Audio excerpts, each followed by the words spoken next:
സമരങ്ങളിലൂടെ കൊടി പിടിച്ച് മുന്നേറി ഒന്നാമതെത്തിയ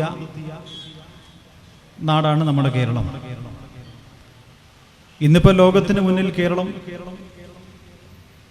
തലയെടുപ്പോടുകൂടി നിൽക്കുമ്പോൾ മലയാളികൾ അഭിമാനത്തോടുകൂടി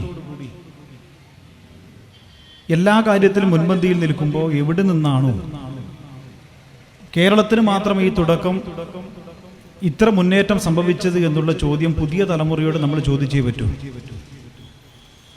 ഞാൻ യുവജന കമ്മീഷൻ്റെ ഒരു യോഗത്തിൻ്റെ ഭാഗമായി തൃശ്ശൂരിൽ ഒരു യോഗം ചേർന്നപ്പോൾ അവിടുത്തെ KSUവിൻ്റെ ഒരു യൂണിയൻ ജനറൽ സെക്രട്ടറിയായി തൃശ്ശൂർ സെൻറ് തോമസ് കോളേജിലൊരു വിദ്യാർത്ഥി കഴിഞ്ഞ വർഷം നടന്നൊരു യോഗത്തിൽ എന്നോട് പറഞ്ഞു, നമ്മുടെ സർക്കാർ ഇപ്പോൾ നിരവധി തൊഴിലവസരം ഉണ്ടാക്കുന്നുണ്ടല്ലോ, 25,000 30,000 രൂപ ലഭിക്കുന്ന ആ തൊഴിൽ ഞങ്ങൾക്കത്ര തൃപ്തികരമല്ല.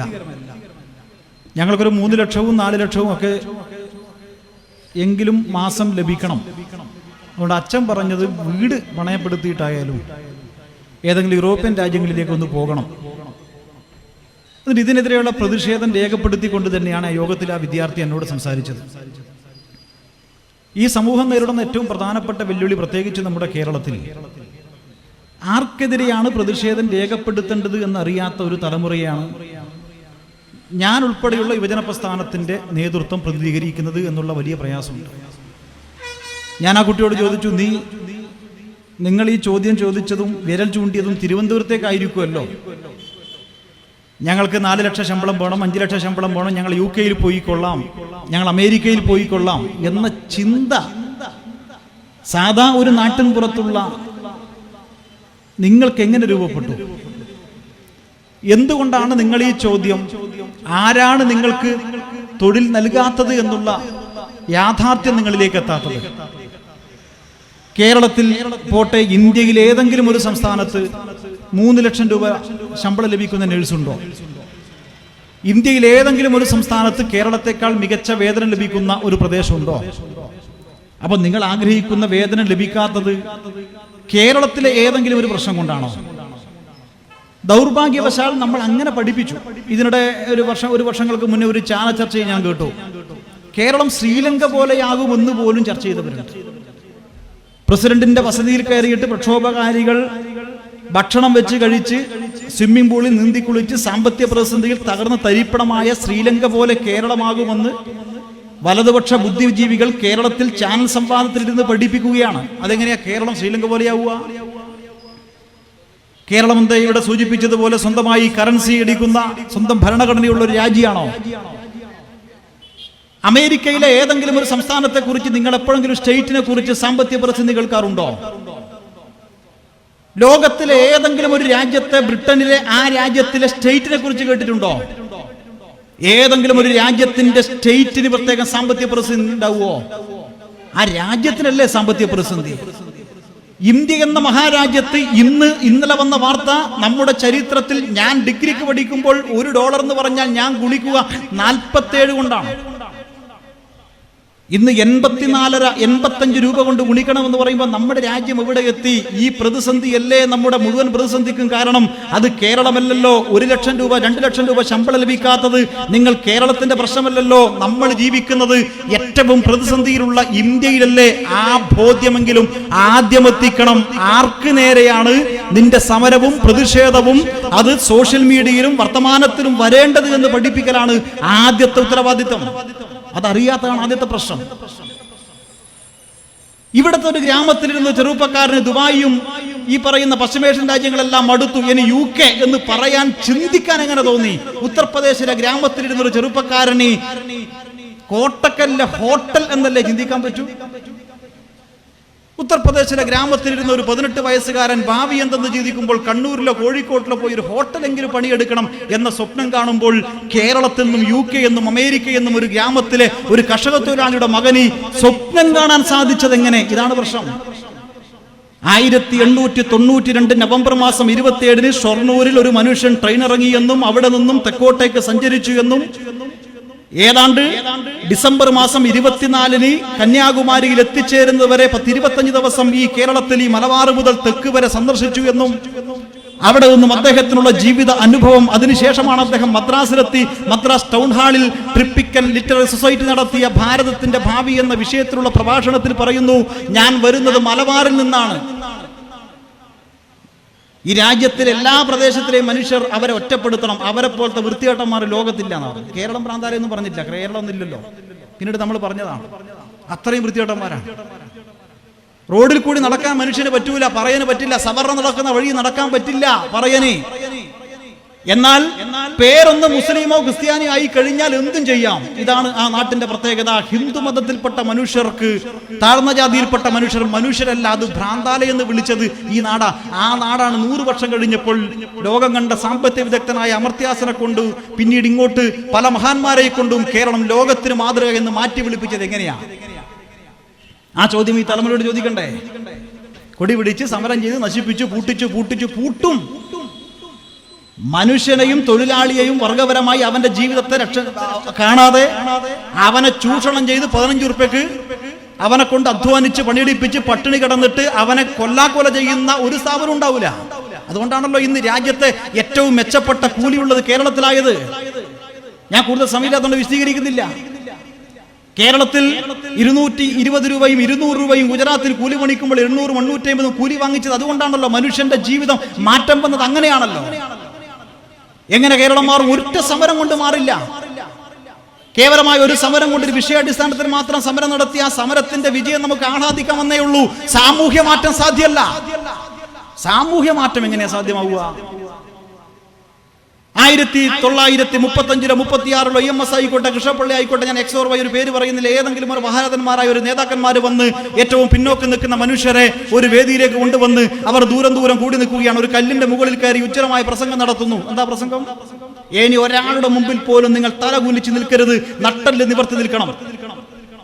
നട്ടല് നിവർത്തി നിൽക്കണം എന്ന് പറഞ്ഞപ്പോൾ ഇന്ന് വരെ നിവർന്ന് നിന്ന് ശീലമില്ലാത്ത മനുഷ്യർ ഈ പ്ലാസ്റ്റർ കയ്യിൽ 2 മാസം പ്ലാസ്റ്റർ ഇട്ട് അയച്ചു കഴിഞ്ഞാൽ പെട്ടെന്ന് നീരൂല, അങ്ങനെ ശീലിച്ചുകൊണ്ട്. അതുപോലെ പെട്ടെന്ന് നിവർന്ന് നിൽക്കാൻ പറ്റാത്ത മനുഷ്യർ ഒന്ന് ഇങ്ങനെയൊക്കെ നിവർന്ന് നിന്ന് പ്രസംഗത്തിന്റെ ആവേശത്തിൽ നേതാവ് അടുത്ത സ്ഥലത്ത് പ്രസംഗിക്കാൻ വേണ്ടി പോയി. ഈ മനുഷ്യർ ഇടവഴിയിൽ കൂടി സ്വന്തം കൂരയിലേക്ക് നടന്നു നീങ്ങുകയാണ്. എങ്ങനെയാ? മട്ടല് നിവർത്തിയിട്ട് കൈ വീശിയിട്ട് ഇങ്ങനെ നടന്നു നീങ്ങുമ്പോൾ ദൂരേതാ 4 മനുഷ്യർ നിൽക്കുന്നു, ഒരു കൊടയും കാണുന്നു. ആരാ? ജമ്മിയും പരിവാരങ്ങളും. നേതാവിന്റെ പ്രസംഗം കേട്ട ആവേശം പോയില്ലേ? പിന്നെ കൈവീശി നടക്കാൻ പറ്റുമോ? ഇല്ല.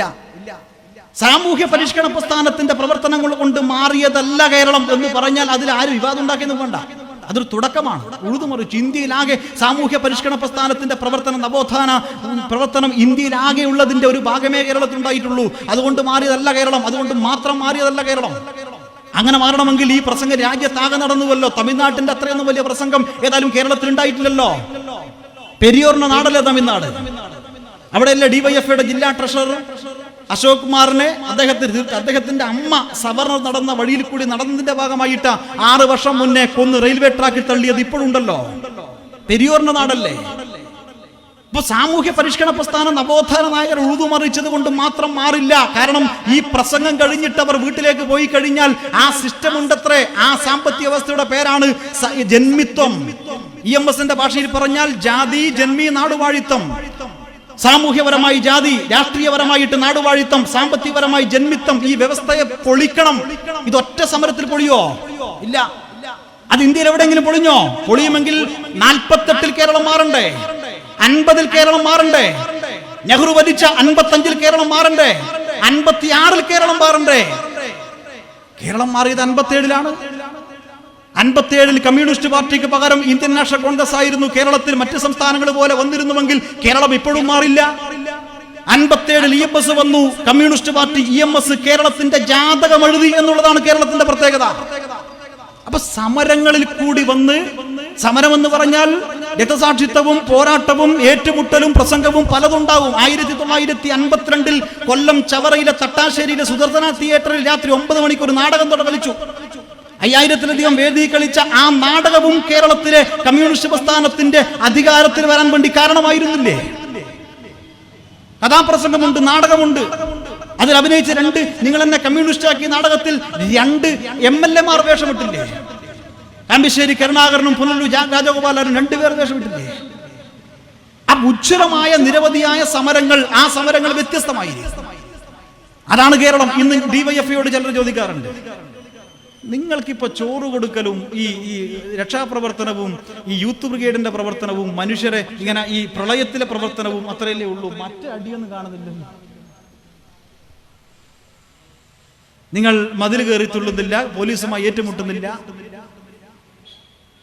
പോലീസുമായി ലാത്തിച്ചാർജ് നടത്തൽ മാത്രമാണ് സമരമെന്ന് തെറ്റിദ്ധരിക്കുന്നതാണ് പ്രശ്നം.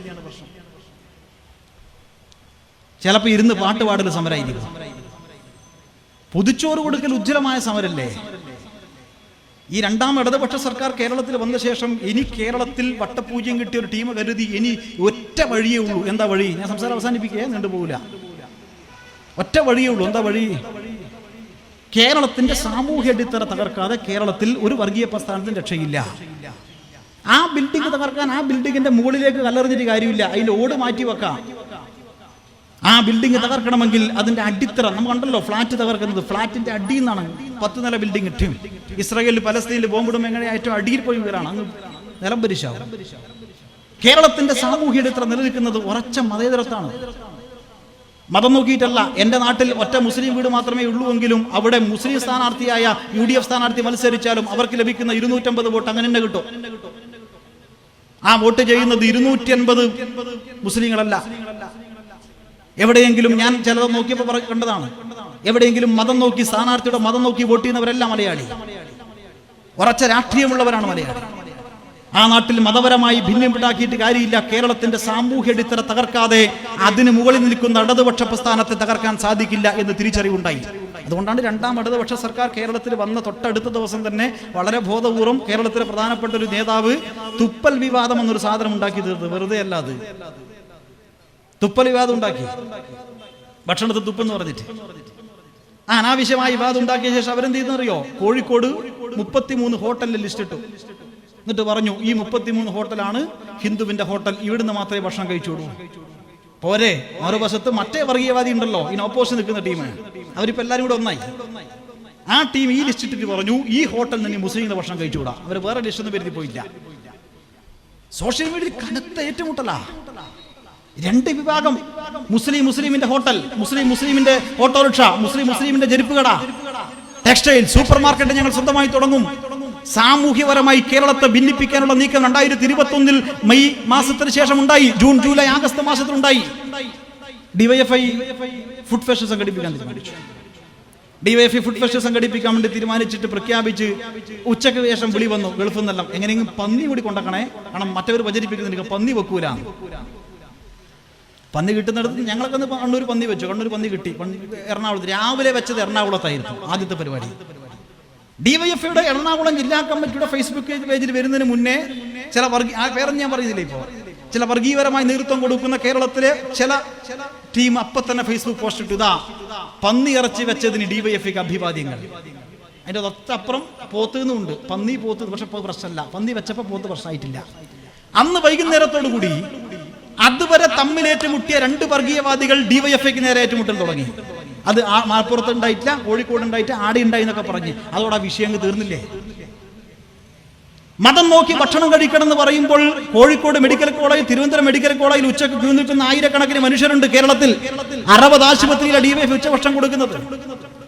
60 ആശുപത്രിയിൽ 10,000 മനുഷ്യർ ക്യൂ നിൽക്കുമ്പോൾ ഡിവൈഎഫ്ഐ പ്രവർത്തകർ വീട്ടിൽ നിന്ന് ശേഖരിക്കുന്ന പൊതിച്ചോറുമായിട്ട് ഇങ്ങനെ അവിടെ എത്തിച്ചേരുമ്പോൾ അവരെടുത്തു കൊടുക്കുന്ന പൊതിച്ചോറ് ഏത് ജാതിയിൽപ്പെട്ട, ഏത് മതത്തിൽപ്പെട്ട, ഏത് മനുഷ്യർ, ഏത് സ്ത്രീ, ഏത് പുരുഷൻ, ഏത് കൈകൊണ്ട് ആരുണ്ടാക്കിയ ഭക്ഷണമെന്ന ചോദ്യത്തിന് പോലും പ്രസക്തിയില്ലല്ലോ. സമരല്ലത്, അത് സമരമാണ്. കേവലമായി പൊതിച്ചോറ് കൊടുക്കൽ ഒരേ സമയം രണ്ടുമാണ്. ഓരോരുത്തർ അവനവന്റെ കാര്യം മാത്രം നോക്കിയിട്ട് 23ാമത്തെ വയസ്സിൽ ജോലി, 24-ൽ വീട്, 25-ൽ കാർ, 26 വിവാഹം എന്നൊക്കെ പറഞ്ഞ് രാഷ്ട്രീയവാദം പുതിയ കാലത്ത് ചെറുപ്പക്കാരെ ഇങ്ങനെ കേവലം അവനസ്ഥയിലേക്ക് കേന്ദ്രീകരിക്കുന്ന ഒരു കാലത്ത്, പ്രളയകാലത്തും കോവിഡ് കാലത്തും ലക്ഷക്കണക്കിന് യുവാക്കളെ സന്നദ്ധ പ്രവർത്തനത്തിൽ ഡിവൈഎഫ്ഐ രംഗത്തിറക്കുമ്പോൾ അതൊരു രാഷ്ട്രീയമല്ലേ, അതൊരു സമരമല്ലേ? 1980 ഡിവൈഎഫ്ഐ രൂപീകരിച്ചപ്പോൾ ഈ കാലത്ത് ഇന്ന് ഡിവൈഎഫ്ഐ യുവജന പ്രസ്ഥാനവും വിദ്യാർത്ഥികളുമെല്ലാം ഏറ്റെടുക്കേണ്ടുന്ന ഏറ്റവും പ്രധാനപ്പെട്ട സമരങ്ങൾ ഏതാണെന്നറിയോ? മനുഷ്യനെ ഭിന്നിപ്പിക്കുന്ന മതവർഗീയ ശക്തികൾക്കെതിരെയാണ്. പ്രതീക്ഷിക്കാത്ത കൺസോൾട്ടേഷൻ വളരെ ബോധപൂർവം ഉണ്ടാക്കുകയാണ്, വളരെ ബോധപൂർവം. ഞാനിപ്പോൾ വരുമ്പോൾ ഒരു ഹോട്ടലിൽ യാദൃശ്ചികമായി ഞങ്ങൾ രണ്ടാൾ സംസാരിക്കുമ്പോൾ പറഞ്ഞു, കോളേജിൽ നിന്ന് വിദ്യാർത്ഥികൾ പോലും ഒരുമിച്ചിറങ്ങി നടന്നു വരുമ്പോൾ സൗഹൃദങ്ങളിൽ പോലും നമുക്ക് ഒറ്റയടിക്ക് ഒരു വ്യത്യസ്ത രണ്ട് മനുഷ്യരെ കാണാൻ വേണ്ടി സാധിക്കുന്നില്ല എന്നുള്ള അപകടത്തിലേക്ക് ചില ഘട്ടങ്ങളിൽ പോകുന്നു എന്നൊരു സംശയം ഉന്നയിക്കുകയാണ്. ഞാൻ ഉറപ്പെന്ന് പറയുന്നില്ല. അപകടം നമ്മൾ പ്രതീക്ഷിക്കാത്ത വിധത്തിൽ സൗഹൃദങ്ങളിൽ പോലും ചില അപകടങ്ങൾ സംഭവിക്കുന്നു എന്നും, വിദ്യാലയങ്ങളിൽ നിന്നും സൗഹൃദങ്ങൾ അത് എല്ലാത്തിനും അപ്പുറത്തേക്ക് സൗഹൃദം പ്രണയം രൂപപ്പെടേണ്ടുന്ന ക്യാമ്പസുകളിലേക്ക് പോലും ഇത്തരം തെറ്റായ ചിന്തകൾ ചിലർ വളരെ ബോധപൂർവം പുരോഗമന ആശയങ്ങൾ നിൽക്കുന്ന വിദ്യാലയങ്ങൾക്കിടയിലേക്ക് പോലും കടത്തിവിടുന്ന ഒരു കാലം അപകടമാണ്. ആ അപകടം നിറഞ്ഞൊരു ഘട്ടത്തിൽ മനുഷ്യനെ മതപരമായി വേർതിരിപ്പില്ലാതെ ഒരുമിച്ച് നിൽക്കാനുള്ള മാനസികാവസ്ഥയിലേക്ക് എത്തിക്കാനുള്ള വലിയ പ്രവർത്തനം നമ്മൾ ഏറ്റെടുക്കേണ്ടിയിരിക്കുന്നു. ഡിവൈഎഫ്ഐ 1980 രൂപീകരിച്ച് 83 അന്നാണ് കേരളത്തിൽ ഈ നിലമേലും പുൽപ്പള്ളിയിലെയും വിഷയം ഉപയോഗപ്പെടുത്തി നടത്തിയ വലിയ വർഗീയ സംഘർഷത്തിന്റെ ഒരു നീക്കമുണ്ടായിരുന്നു. അന്ന് 2 ലക്ഷം മതസൗഹാർദ്ദ സെല്ല് അംഗങ്ങളാക്കിയ മതസൗഹാർദ്ദ സെല്ല് കേരളത്തിലെ ഓരോ വീടുകളിലും കയറി 1983 ആഗസ്റ്റ് മാസം 1 ജില്ലാ കേന്ദ്രങ്ങളിലേക്ക് തൂവെള്ള വസ്ത്രം ധരിച്ച ഡിവൈഎഫ്ഐ പ്രവർത്തകർ വെള്ളരിപ്രാവുകളെ പോലെ മതസൗഹാർദ്ദ മുദ്രാവാക്യം വിളിച്ച് നടന്നു നീങ്ങി. അത് എന്നിൽ ആവേശവും രോമാഞ്ചം ഉണ്ടാക്കിയെന്ന് തായാട്ട് ശങ്കരൻ പിന്നീട് എഴുതിയിട്ടുണ്ട്. അന്ന് വിളിച്ച മുദ്രാവാക്യം ഇന്നും പ്രസക്തമാണല്ലോ. മതമല്ല മതമല്ല മതമല്ല പ്രശ്നം, എങ്ങനെ ജീവിക്കുമെന്നാണ് പ്രശ്നം. ഏതു മതക്കാരനെന്നല്ല പ്രശ്നം, എങ്ങനെ ജീവിക്കുമെന്നാണ് പ്രശ്നം. നെറ്റിയിൽ ചന്ദനം പൂശുന്ന ഹിന്ദുവും നിത്യം കുരശു വരയ്ക്കും ക്രിസ്ത്യാനിയും നിസ്കരിച്ചിടും മുസൽമാനുമെല്ലാം ഒന്നാണ് മക്കളെ, രക്തം ചുവപ്പ് എന്ന് 1983 ഡിവൈഎഫ്ഐ വിളിച്ചൊരു വിളിയുണ്ട്. നമുക്കിപ്പോഴും അഭിമാനത്തിൽ പറയാം, 1980 ശേഷമാണ് രാജ്യം ഇന്ന് കാണുന്ന ഭിന്നിപ്പിലേക്കും വെറുപ്പിലേക്കും എത്തിക്കുന്ന രാഷ്ട്രീയ പ്രസ്ഥാനങ്ങൾ രൂപം കൊണ്ടതെങ്കിൽ അതിന്റെ തുടക്കത്തിൽ കേരളത്തിലുണ്ടായിരുന്ന മതപരമായ ഭിന്നിപ്പിനെ മാറ്റി നിർത്താൻ അന്ന് ഡിവൈഎഫ്ഐ ശുഭ്രപതാക ഉയർത്തിപ്പിടിച്ച് നടത്തിയ ഐതിഹാസികമായ സമരം ചെറുതായിരുന്നില്ല. ഇപ്പോഴും അതേ മുദ്രാവാക്യം ഏറ്റെടുത്ത് ഈ സമൂഹത്തെ ഭിന്നിപ്പിക്കാൻ ശ്രമം നടത്തുമ്പോൾ നമുക്ക് യുവജനങ്ങളെയും സമൂഹത്തെയാകെ ഈ വർഗീയതക്കെതിരായി അണിനിരത്താൻ വേണ്ടി സാധിക്കണം. ഞാൻ എന്റെ സംസാരം ചുരുക്കാം. നിങ്ങൾ ചെറുതല്ലേ എന്നൊക്കെ പറഞ്ഞ് പരിഹസിക്കുന്നവർക്ക് മുമ്പിലേക്ക്, നേരത്തെ ഇവിടെ ബിജു കൃഷ്ണൻ പറഞ്ഞല്ലോ, എന്റെ ജീവിതത്തിൽ എനിക്ക് ഏറ്റവും ഒരു തെരഞ്ഞെടുപ്പ് ഫലത്തിൽ ഏറ്റവും വേദന ഉണ്ടാക്കിയ ഫലം 2018 മാർച്ച് മാസം 2 മാർച്ച് മാസം 4 ഇലക്ഷൻ പറയുന്നത്. കേരളത്തിൽ ഇടതുപക്ഷം തോറ്റാൽ ഒരു വിഷമം അങ്ങനെ ഉണ്ടാവില്ല, കാരണം നമ്മളിവിടെ തോക്കുന്നതാണ്. പക്ഷേ ത്രിപുരയിലെ ആ പരാജയം നമ്മൾ ശൂന്യമായി പോയി, നമ്മൾ ഐസ് പോലെ. ഇനി എന്ത് എന്ന ചോദ്യത്തിലേക്ക് നമ്മൾ പോലും മനസ്സിനകത്ത് രൂപപ്പെട്ട ദിവസമായിരുന്നു അത്. നമ്മുടെ മനസ്സിൽ കൃത്യം 2 ദിവസം കഴിഞ്ഞപ്പോൾ ആശ്ചര്യപ്പെട്ടു. ഈ തെരഞ്ഞെടുപ്പിൽ ഈ കേരളത്തിൽ നിന്നുകൊണ്ട് പോലും നമ്മളാകെ തരിച്ച് നിൽക്കുന്ന ഒരു സമയത്ത് പോലും ആ നാസിക്കിലെ മനുഷ്യൻ 50,000 തണ്ട് കൊത്തിയിട്ട് അതിനു മുകളിൽ 50,000 ചുവന്ന കൊടി കെട്ടി എന്ന് പറഞ്ഞ നിസ്സാര സംഭവമല്ല. അവർ പകച്ചു പോയിട്ടില്ല. മാർച്ച് മാസം 6 200 കിലോമീറ്റർ ദൂരെയുള്ള ബോംബെയിലേക്ക് ഒരു മാർച്ച് നടത്തി. ഈ മാർച്ചിനെ കുറിച്ച് ഇതിൽ ഞാൻ പറയാൻ കാരണവുമുണ്ട്. എന്താണെന്നറിയോ? 2016 അധികാരത്തിൽ വന്നവർ 15-ലും 16-ലും രാജ്യത്തെ തൊഴിലാളികളെയും കർഷകരെയും പ്രതിപക്ഷത്തെയും സകലരും നോക്കി വെല്ലുവിളിച്ചു പറഞ്ഞു, ഞങ്ങളെ കീഴ്പ്പെടുത്താൻ ആരുണ്ട് എന്ന് വെല്ലുവിളിച്ചു ചോദിച്ചു. ആ ചോദ്യങ്ങൾക്ക് മുമ്പിൽ മുഖ്യ പ്രതിപക്ഷങ്ങൾ പോലും പകച്ചുപോയൊരു ഘട്ടമുണ്ടായിരുന്നു. നമ്മൾ പകച്ചിട്ടില്ല. നമ്മൾ വിദ്യാർത്ഥികളും യുവജനങ്ങളും സകലരും തൊഴിലാളികളും എല്ലാം ഇറങ്ങിയിരുന്നു. പക്ഷേ അന്ന് രാജ്യത്തെ തൊഴിലാളി വർഗത്തിന് ആകെ ആവേശപ്പെടുത്തുന്ന ആദ്യത്തെ സമരം എന്ന് പറയാൻ വേണ്ടി പറ്റുന്നത് ഇതായിരുന്നു. മാർച്ച് മാസം 6 തുടങ്ങിയ സമരം ദേശീയ മാധ്യമങ്ങൾ മറച്ചു വെച്ചുവെങ്കിലും BBC പോലെ ലോകോത്തര മാധ്യമങ്ങൾ സകലതും റിപ്പോർട്ട് ചെയ്തു. മാർച്ച് മാസം 12 200 കിലോമീറ്റർ സഞ്ചരിച്ചുകൊണ്ട് ബോംബെയിലേക്ക് പ്രവേശിച്ചിട്ട് കൃത്യം 1 മണിക്കൂർ പിന്നീട് മുന്നേ ഫട്നാവിസ് സർക്കാർ ആ സമരത്തെ 50,000 മനുഷ്യർ നമ്മുടെ കിസാൻ സഭയുടെ ചുവന്ന കൊടിയും പിടിച്ചു വന്ന സമരത്തെ ചർച്ചയ്ക്ക് വിളിച്ചിട്ട് 1 മണിക്കൂറിനകം മുന്നോട്ട് വെച്ചത് എല്ലാം ടിക്കറ്റ് അംഗീകരിച്ചിട്ട് അടിയിൽ ഒപ്പുവെച്ച് പോയപ്പോൾ അത് ഈ രാജ്യത്തിനൊരു പ്രതീക്ഷ കൊടുത്തിരുന്നു. പിന്നീട് 2020 നവംബർ മാസം 26 ആരംഭിച്ച സമരം 1 വർഷം തികയാൻ കൃത്യം 7 ദിവസം പിന്നീട് മുന്നേ 21 നവംബർ 19 രാജ്യത്തിന്റെ പ്രധാനമന്ത്രി തന്നെ പരസ്യമായി പ്രസംഗം നടത്തിയിട്ട് സമരത്തെ അംഗീകരിച്ചു. ഞങ്ങൾ അംഗീകരിക്കില്ല എന്ന് പറഞ്ഞ സമരത്തെ. പക്ഷേ ആ സമരത്തിലേക്ക് പോലും നയിച്ചതും ധൈര്യം പകർന്നതും 2018 നാസിക്കിൽ നിന്ന് പുറപ്പെട്ട് ബോംബെയിലെത്തി വിജയം നേടിയ ഈ ചെഞ്ചോര ചുവപ്പുള്ള ചെങ്കൊടി പിടിച്ച സമരമായിരുന്നു എന്ന ബോധ്യം ഉണ്ടാകണം. എങ്ങനെയാ? പഴയ ചില സമരം സിനിമ ഉണ്ടല്ലോ, മോഹൻലാലിന്റെ ഒക്കെ കിരീടം പോലത്തെ സിനിമ. തെരുവിൽ നിന്നിട്ട് ഒരു ഗുണ്ട, ഒറ്റ ഗുണ്ട ഒരു കത്തി എടുത്തിട്ട് സകലരെയും വെല്ലുവിളിച്ചിട്ട് ആക്രമിക്കുമ്പോ ആൾക്കൂട്ടത്തിൽ 10-100 ആളുണ്ടാവും. ആ 100 ആളൊന്ന് ഒരു അടിയടിച്ച അയാൾ ഉണ്ടാവൂല, പക്ഷെ ആരും അനങ്ങില്ല. ഈ റൗഡി ഇങ്ങനെ വെല്ലുവിളിക്കുകയാണ്. ആ വെല്ലുവിളിക്കുന്ന റൗഡിക്ക് നേരെ ആ ആൾക്കൂട്ടത്തിൽ നിന്നും ഒരു ചെറുപ്പക്കാരൻ പോയിട്ട് ആദ്യം ഒരു അടി അടിക്കേണ്ട താമസം ഉണ്ടാവുകയുള്ളൂ. ആദ്യം അടിച്ചവനാണ് ധീരൻ. രാജ്യത്ത് ഞങ്ങളെ കീഴ്പ്പെടുത്താൻ ആരുണ്ട്? ഒരു സമരവും നടക്കില്ല.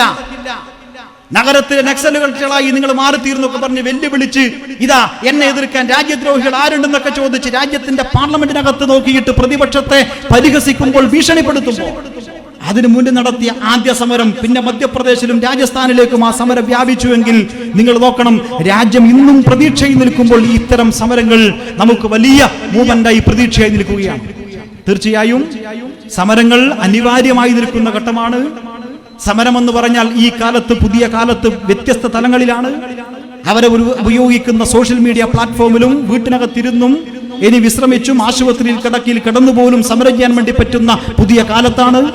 ഈ കാലത്തെ തീർച്ചയായിട്ടും ഈ നാടിനെ സംരക്ഷിക്കാൻ വേണ്ടി ഓരോ മനുഷ്യരും ഇടപെടേണ്ടുന്ന കാലമാണ്. അത് സമൂഹത്തെ ഭിന്നിപ്പിക്കാൻ ഏറ്റവും കൂടുതൽ ശ്രമം നടത്തുന്ന മതവർഗീയ ശക്തികൾ ഇടപെടുന്നത് ഈ സോഷ്യൽ മീഡിയ പ്ലാറ്റ്ഫോമിലാണ്. കള്ളപ്രചരണവും വ്യാജപ്രചരണവും നടത്തിയിട്ട് നമ്മുടെ സമൂഹത്തിലെ മനുഷ്യനെ 19 വർഷക്കാലത്തെ നിരന്തരമായ ഇടപെടലിൽ നമ്മൾ ഉണ്ടാക്കിയെടുത്ത മനുഷ്യന്റെ മനസ്സിനകത്തുള്ള വലിയൊരു ബോധമുണ്ട്. ആ ബോധത്തെ തിരിച്ചു നടത്താൻ വേണ്ടിയിട്ട് മതവർഗീയ ശക്തികൾ നമുക്കിടയിൽ ശ്രമം നടത്തിക്കൊണ്ടേയിരിക്കുകയാണ്.